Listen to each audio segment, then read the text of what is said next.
50,000 কোটি টাকা খরচা করে বাংলার সবাইকে বাড়ির ব্যবস্থা করার জন্য ডাইরেক্ট ব্যাংক ট্রান্সফার করে তাদের।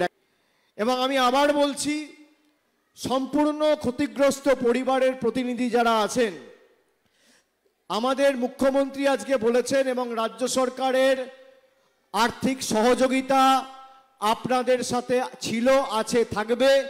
রাজ্য তার আর্থিক সহযোগিতা সহায়তার হাত বাড়িয়ে দিয়েছে। আগামী 48 ঘন্টার মধ্যে আপনারা, যদি রোববার ব্যাংক বন্ধ থাকে তাহলে সোমবার হবে খুব বেশি হলে, সোমবারের মধ্যে আপনারা সবাই যারা সম্পূর্ণভাবে ক্ষতিগ্রস্ত 1,20,000 টাকা করে পাবেন।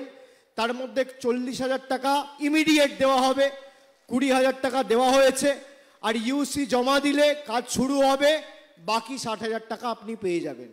নমস্কার প্রিয় দর্শকবৃন্দ, আপনাদের সবাইকে স্বাগত আমাদের ইউটিউব চ্যানেল যোজনা টেক বাংলাতে। তো বন্ধুরা, ইতিমধ্যে কিন্তু আবাস যোজনার ঘরের টাকা নিয়ে কিন্তু একটি বড় খবর উঠে আসছে। তো ইতিমধ্যে আপনারা কিন্তু অনেকেই খবরে দেখেছেন যে অভিষেক বন্দ্যোপাধ্যায় কিন্তু ঘোষণা করে দিয়েছে যে 48 ঘন্টার মধ্যে আপনাদের ব্যাংকের অ্যাকাউন্টে, অর্থাৎ যাদের যাদের লিস্টে নাম আছে তাদের ব্যাংকের অ্যাকাউন্টে প্রথম কিস্তির টাকাটা ঢুকে যাবে। তো বন্ধুরা, এটার জন্য কিন্তু একটা সমস্যার সৃষ্টি হচ্ছিল যে সামনেই কিন্তু ভোট, এবং এই ভোটের কারণে কিন্তু নির্বাচন কমিশনের ক্ষেত্রে কিন্তু একটি বাধা আসছিল টাকাটা দেওয়ার জন্য। তো বন্ধুরা, সেই সংক্রান্ত বিষয়ে কিন্তু নতুন আপডেট উঠে এসছে। তো সেটা নিয়েই কিন্তু আজকে আমাদের ভিডিওতে বিস্তারিতভাবে আলোচনা করব।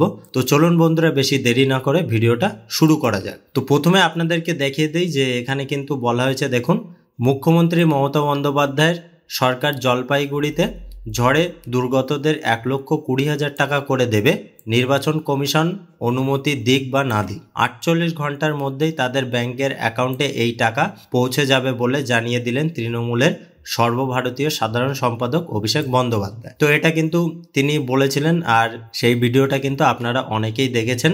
তো তারপরে কি বলেছে দেখুন, গত বুধবারের ঝড়ে দুর্গতদের ক্ষতিপূরণ নিয়ে রাজ্যপাল সিবি আনন্দ বোসের সঙ্গে দেখা করেছিলেন অভিষেক।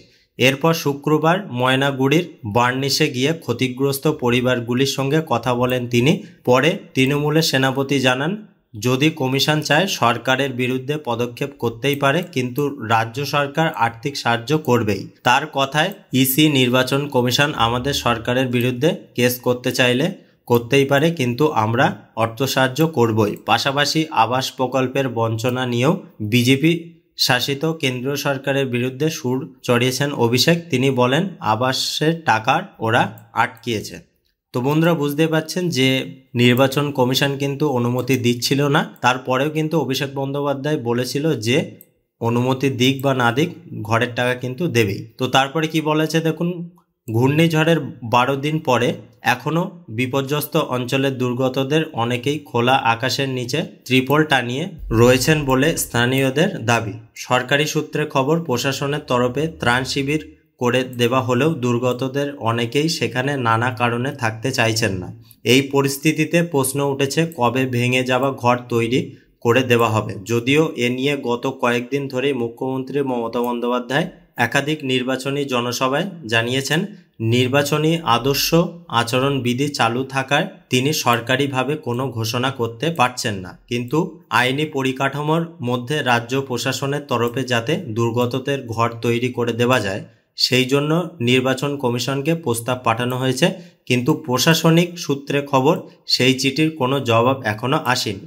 তা নিয়ে টানাপোড়েনের মধ্যেই এই ঘোষণা করে দিলেন অভিষেক বন্দ্যোপাধ্যায়। তো বন্ধুরা, বুঝতে পারছেন যে মুখ্যমন্ত্রী মমতা বন্দ্যোপাধ্যায় কিন্তু জলপাইগুড়িতে গিয়ে যে জনসভাগুলি করেছিল, তো সেই জনসভায় কিন্তু তিনি ঘোষণা করেছিলেন যে টাকা দিতে পারছে না, কারণ নির্বাচন কমিশনের কোনো অনুমতি নেই, এবং চিঠি পাঠানো হয়েছে নির্বাচন কমিশনে এবং সেই চিঠির কোনো কিন্তু সদ উত্তর আসেনি। তো বন্ধুরা, এখন বিষয় হলো, সেই যে চিঠি পাঠানো হয়েছিল, তো তারপরে যে নতুন আপডেটটা এসছে, তো সেই আপডেটে কিন্তু এখানে বিস্তারিতভাবে ব্যাখ্যা করা হয়েছে। তো এখানে বলা হয়েছে দেখুন, ECI permissions on compositions for disaster hit residents. বিরোধী দলনেতার দাবি, 9 এপ্রিল রাজ্য সরকারকে এ বিষয়ে চিঠি দিয়েছে নির্বাচন কমিশন। ঝড়ে ক্ষতিগ্রস্তদের ক্ষতিপূরণ দেওয়ার বিষয়টিকে আদর্শ আচরণ বিধির বাইরে রাখা হয়েছে দাবি বিরোধী দলনেতার। ঝড়ে ক্ষতিগ্রস্তদের বাড়ি তৈরির জন্য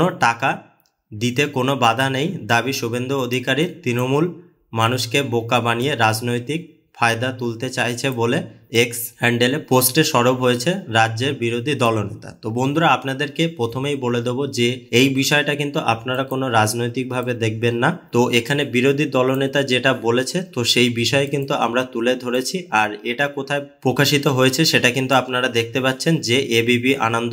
আর এখানে কিন্তু আপনারা ডেটটা খুব ভালোভাবে দেখতে পাচ্ছেন, 15ই এপ্রিল 2024। তো বন্ধুরা, এখানে কিন্তু বিরোধী দলনেতা বলতে চাইছে যে এই যে টাকা দেওয়ার বিষয়টা, এটা যে নির্বাচন কমিশন অনুমতি দিচ্ছে না, এটা কোনো আইনের মধ্যে নেই বা কোনো বাধা নেই টাকা দেওয়ার জন্য, টাকা দিতেই পারে। তো বন্ধুরা, 48 ঘন্টার মধ্যে কিন্তু অভিষেক বন্দ্যোপাধ্যায় টাকা দিয়ে দেবে বলেছে, এবং যারা যারা আর কি লিস্টে নাম আছে, যাদের লিস্টে নাম আছে তারা কিন্তু টাকা পেয়ে যাবে। তো বন্ধুরা, বুঝতে পারছেন যে ইসিআই এর তরফ থেকে কিন্তু বলেই দেওয়া হয়েছে যে এটার কোনো কিন্তু বাধা নেই টাকা দেওয়ার জন্য। তো যাদের যাদের লিস্টে নাম আছে তারা যদি টাকা পেয়ে যায়, অর্থাৎ সাধারণ খেটে খাওয়া দিন দরিদ্র মানুষের যদি টাকা দিয়ে দেয়, তারা যদি বাড়ি তৈরি করতে পারে তাহলে কিন্তু খুব ভালো হবে। তো বন্ধুরা, যাদের যাদের লিস্টে নাম আছে, বা যদি আপনারা জলপাইগুড়ি থেকে আমাদের এই ভিডিওটা দেখে থাকেন তাহলে অবশ্যই আমাদের কমেন্ট বক্সে কমেন্ট করে জানাবেন। আর যারা যারা টাকা পাননি, 48 ঘন্টার মধ্যে টাকা দিয়ে দেওয়া হবে বলেছে, তো আপনারা অপেক্ষা করুন।